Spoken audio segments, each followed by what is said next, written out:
सब इस तरीके से 23 वर्ष के लड़के ने फांसी लगाया और आरएसएस पे आरोप लगाया केरल के रहने वाले अंजू ने कि लगातार 4 सालों से मेरा शोषण हो रहा था। तो क्या आपको लगता है 4 साल की उम्र से लेकर के अब तक उसका शोषण होता रहा। वो आरएसएस की शाखाओं में जाया करता था। उसने आरोप लगाया है, केरल का एक इंजीनियर है, प्रोफेशनलिस्ट इंजीनियर है, उसने अपने सुसाइड नोट में लिखा कि बचपन से लेकर के अब तक मेरा शोषण होता रहा, अब मैं सह नहीं सकता, अब इसलिए मैं सुसाइड कर रहा हूँ। कैसे देखते हैं इस आरएसएस? जर्नलिस्ट महोदय, ये जो हमारी वर्तमान सरकार है बीजेपी, जिसकी सपोर्टर हैं, जिनका सारा हमदम है, जिसको गॉडफादर कहते हैं, वो आरएसएस को कहते हैं।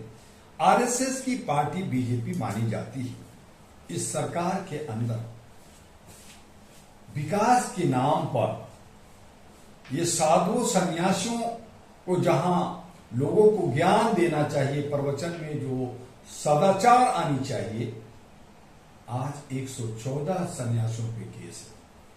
आरएसएस जो शुद्धता की बात करती है, आरएसएस जो हिंदुत्व की बात करती है, आरएसएस कहती है कि मैं हिंदू राष्ट्र बनाकर एक आदर्श राष्ट्र बनाऊंगा, तिरंगा का अपमान करते हुए आगे बढ़ना चाहती है।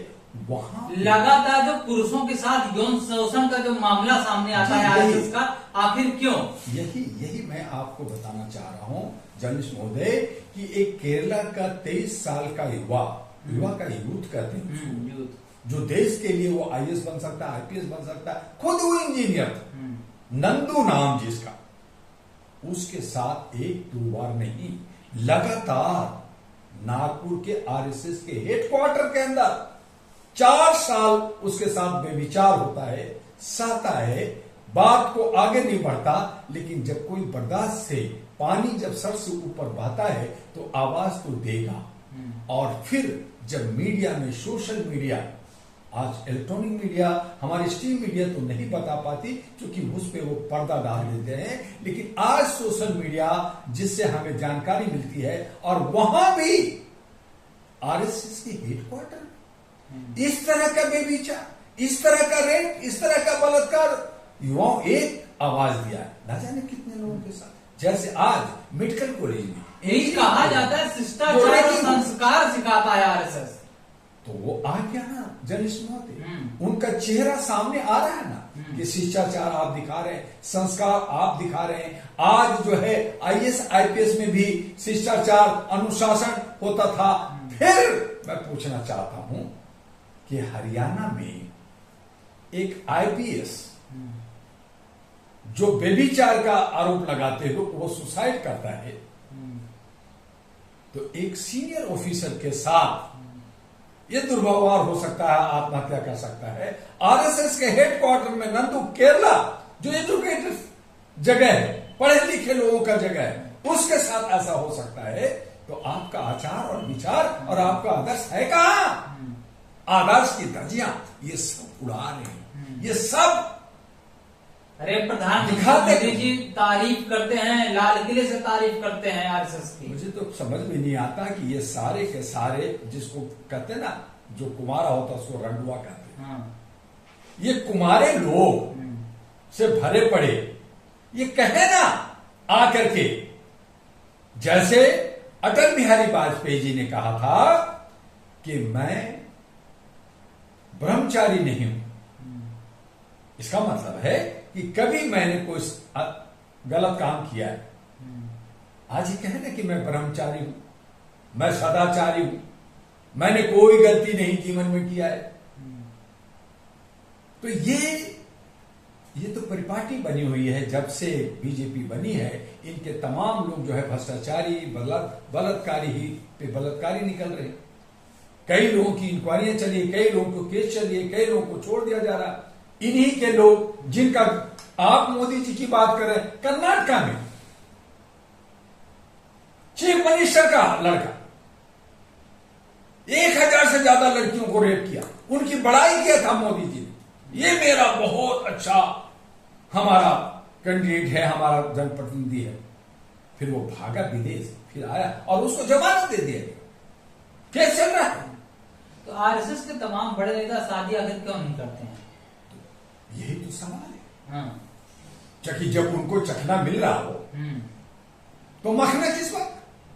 देहात का कहावत है, जब चखना से पेट भर जाए तो मखना नहीं। क्यों कर शादी करे, क्यों बंधन में बंधे जब ऐसे ही सारा काम चल रहा हो?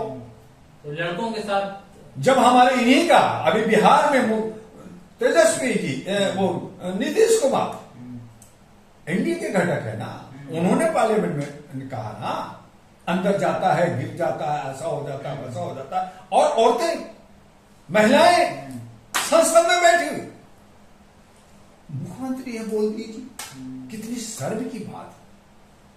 ये लोग मजाक समझते, मजाक इसलिए समझते हैं कि चूंकि ये कहते हैं कि जब शंकर जी शिव जी का लिंग की पूजा होती है तो हमारे यहां तो एक कॉमन चीज है ये बलात्कार, ये जो है अत्याचार, ये है ये कॉमन चीज है, इसे तो सृष्टि होता है। तो ये सब ये समझ करके चलते, तो आचार नहीं है, शिष्टाचार नहीं है, महिलाओं की इज्जत नहीं करते, खाली बात करते हैं। यही सरकार ने कहा कि महिलाओं को 33% आरक्षण देंगे, दिया क्या अभी तक? देंगे, दिया क्या? तो कोई आज तो महिला तो महिला, अब तो पुरुष भी सुरक्षित नहीं है, पुरुषों के साथ भी इस तरह की हरकतें हो रही है। ये कितना शर्म की बात है। हम कहीं एक जगह नहीं टिके हैं, हर जगह हम सब टूटे हुए हैं, बटे हुए हैं, कटे हुए हैं, और इस तरह से हमारा समाज जो है गंदा हो गया है। और फिर सर काफी सवाल, हरियाणा में जिस तरीके से पूरन कुमार पर जो आईपीएस ऑफिसर है, उनकी पत्नी भी आईएएस है, उनके 8 दिनों से उनकी बॉडी रखी हुई है, दाह संस्कार नहीं हो पाया, ना तो पोस्टमार्टम किया गया। कैसे देखते हैं एक दलित आईपीएस ऑफिसर के साथ इस तरीके का व्यवहार हो रहा है? देखिए, दलित पूरन जी बड़े अच्छे व्यक्ति, उन्होंने सुसाइड क्यों किया, कैसे किया, किसके ये पे हुआ, दूसरे एक और ऑफिसर ने सुसाइड किया, तो ये सारी इंक्वायरी जांच जो जल्दी होनी चाहिए, इस पे जो है राजनीतिक नहीं होनी चाहिए। हालांकि राजनीति की लोग रोटियां सेक रहे हैं, तो ये सब हो रहा है। जब आपके सुप्रीम कोर्ट के चीफ जस्टिस पे जूते फेंके जाते, अगर यही कोई मुसलमान होता, पूरन जी के साथ कोई व्यवहार में मुसलमान का नाम आता, या सीजीआई के साथ मुसलमान का नाम आता, या दलित का नाम आता, तो उसको बोटी बोटी रोड पे काट दिए देते या जेल में होता, उसको छुटकारा नहीं मिलता। लेकिन यहां तो मेरा राज्य है, मैं कैसे भी करूं, मेरी मर्जी, मैं अपने तरीके से जीऊंगा, मेरी मर्जी। लेकिन अगर कोई मुसलमान गलत किया, अगर दलित ने कोई आवाज दिया, तो पीला मशीन बुलडोजर तैयार है घर गिराने के लिए, उसको बर्बाद करने के लिए। पूरन जोशी के साथ जो भी हुआ वो तो सामना आने चाहिए हर बात को, उनकी पत्नी को न्याय मिलना चाहिए। लेकिन न्याय देने वाले भी जब सारे करप्ट और भ्रष्ट हो, सब एक दूसरे से मिले हो, अंदर से बाहर से मिले हो, आप चीखो चिल्लाओ बोलो, क्या फर्क पड़ता है? इन पे कोई असर नहीं पड़ता। कहते जिसको बोलना है बोलने दो, हमारा काम है, मेरी मर्जी। सर, लेकिन पूरन कुमार ने आरोप लगाया था अपने सुसाइड नोट में 9 पन्नों पे कि जो उच्च दर्जे के अधिकारी है, जो उच्च जाति के अधिकारी है, उन पर उत्पीड़न का, उन पे मेंटली दबाव का, प्रेशर का, इस तरह का आरोप लगाया उन्होंने। बिल्कुल सही कहा जर्नलिस्ट ने। एक आईपीएस आवाज दे रहा है, एक ऑफिसर आवाज दे रहा है, और आप इसकी बातों को नहीं सुन रहे हैं। एक आम नागरिक, एक आम औरत, एक आम चलने वाले जो पढ़ी लिखी शिक्षित नहीं है, उसके साथ आप अमानवीय व्यवहार, उसके साथ आप क्या कर रहे हैं? आज 3% 97% पर शासन कर रहे हैं, चाहे वो न्यायपालिका हो, चाहे कार्यपालिका हो, चाहे संसद हो, चाहे विधानसभा हो, हर जगह उन्हीं लोगों का राज चल रहा है। और ऐसे सूरत में आप जो 80%, 85%, 90%, ये सब बकवास है, ये सब धरना प्रदर्शन के लिए, ये सब कचौड़ी पकौड़ी खाने के लिए है, आवाज खाली देने के लिए, भीड़ लगाने के लिए। मायावती 5 लाख भीड़ लगाया, बावन मिश्राम 5 लाख 10 लाख भीड़ लगाया, दलितों ने इतना भीड़ लगाया। एक एमएलए एमपी पैदा करने की औकात नहीं है, और यही वजह है कि वो ब्राह्मणवाद का कायम कर करके आपको क्षुद्र से हिंदू गुलाम का नाम दे करके राज कर रहे हैं, और हम और आप उसमें कुचले जा रहे हैं, बर्बाद हो रहे हैं। और खास कर करके अगर मुसलमान कम्युनिटी को देखें तो वो भी जो आज 36 करोड़ जो हमारा भारत के अंदर आबादी है मुसलमानों को, उनको भी बांटा पासवाना में, शिया में, सुन्नी में, वहाबी में, बरेलवी में, इसमें उसमें, अहमदिया में, न जाने कितने घटक में बांट कर करके उस पर राज कर रहे हैं। ये सोचना होगा कि भारत की जनता जो 90% है, चाहे वो ओबीसी है, चाहे SC ST है, उनको एक लामबद्ध होकर के आवाज दे कर करके जन क्रांति कर करके मांगने से नहीं छीनना होगा। और जिस दिन ये होगा आप देखेंगे कि नेपाल, श्रीलंका, बांग्लादेश और पाकिस्तान सबकी आंदोलन फीकी पड़ जाएगी।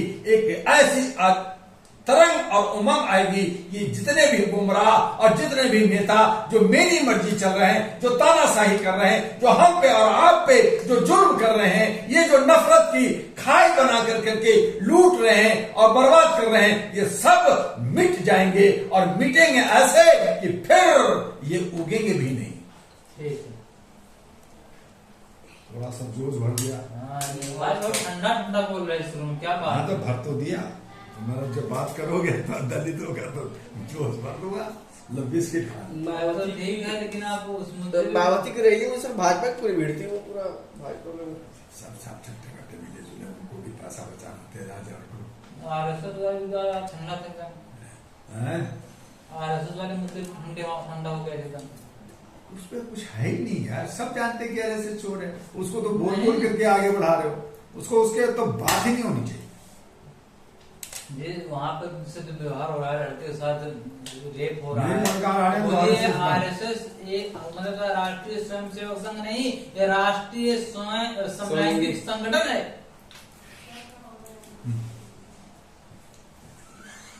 थोड़ी सी ज्यादा मैं भी धर्म जैसे गवई ने कहा जाओ माफ कर दिया, जूता भी दे दिया, देना नहीं चाहिए दे दिया। इसलिए संगठन तो हम सब ने बना रखा है यार। यही सब बोला। कांग्रेस था तो कांग्रेस को नहीं बैठ कर दिया। सबसे पहली बात तो RSS, कांग्रेस में RSS और लोग सब बैठे। यही कहना चाहिए था आपको कि RSS पहली बात कोई राष्ट्रीय संगठन नहीं है, मतलब कोई रजिस्टर्ड संगठन नहीं है। ये इसको NGO बताया जा रहा है। अगर ये NGO है, मोदी जी ने कहा NGO है, तो बताओ इसका रजिस्ट्रेशन कहाँ पर है इस NGO का। अगर वो सवाल आपने थोड़ी किया, आपने कहा कि वहां पे अनैतिक घोषित करना है, घोषित हुआ अनैतिक कर दिया ना, बोल तो दिया उससे ज्यादा नहीं बोलो। संग बच रहे बहुत ज्यादा आज। कुछ है क्या? फोन ना क्या? फोन आया क्या उसको? नहीं फोन नहीं दुआ जी थोड़ा भी ध्यान दो इधर, हम लोग को भी आगे तक जाके खेलना है। देखो जी, मेरी सरकार आने दो, RSS को मैं साले को जब समुद्र में फेंकूंगा। कौन सी आपकी सरकार है? ये NP वाली? ओवैसी को भी कहा 100 करोड़ खर्च कर, नहीं कर रहा। तो आप ओवैसी को भी टीम भी बोल रहे हैं, कब कह रहे हो जिताओ? भैया मुसलमान जीते तो अपने आप फिर B टीम से A टीम हो जाए। आप मुसलमानों को टिकट क्यों नहीं दे रहा? मेरा पहले तो किसको? मुसलमानों को टिकट कौन नहीं दे रहा? नीतीश कुमार। कम से कम वैसे सब मुसलमानों को तो बड़ा कर रहा है। आज 51 लोग थी, 57 लोग जो लिस्ट आई है। 51 तो अभी आया था, 57 हो गया हो सकता। चलो 57 60, लेकिन 60 में क्यों नहीं? नीतीश अगर नहीं दे रहा है ना, इससे फायदा कश्यप भी लड़ रहा है। वोट कम बटेगा, मुसलमानों का वोट बढ़े तो ज्यादा, नीतीश को टिकट देगा तो